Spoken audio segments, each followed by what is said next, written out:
ГСП онлайн. Городские новости сейчас. Пятница, 11 часов, ресторан «Табриз». Встреча с участниками, организаторами и партнерами городской акции «Помогу ветерану». Это событие своего рода дебют, стартовало не так давно. Его суть – помочь очевидцам огненных лет, ныне пожилым уже людям, в том, что им необходимо. При этом самое важное, что в роли благотворителей выступили представители городского бизнеса, в том числе Ультрамед, ГСП как информационный партнер и не только. В общей сложности 5 компаний. Началось все с письма от городадминистрации с просьбой помочь, а сегодня предприниматели озвучили, каждый на свой манер, но в целом одну мысль. Зачем, собственно, они решили участвовать в акции и помогать адресно? Мы знаем, какую тяжелую ношу вы несли. Нам жить, конечно, намного проще, лучше. Поэтому мы стараемся вам помочь, знаете, от всей души. Ну и хотелось бы сказать по поводу здоровья. У нас на Кавказе говорят так: долгие лета. Долгие лета. Ладно.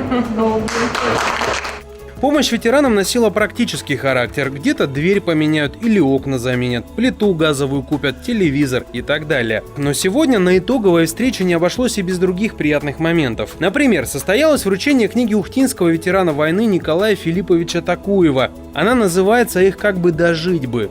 По экземпляру вручили в том числе и предпринимателям. Автор поставил свой автограф тут же.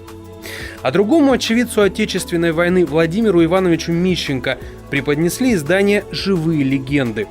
Оно создано на средства волонтеров из Екатеринбурга и их силами. Здесь описаны истории жизни и военных лет нынешних ветеранов. Вместе с Владимиром Мищенко в книге есть и еще 2 ухтинца. Ваша фотография, писательная часть. Эту книгу тоже мы вам вручаем. Большое спасибо.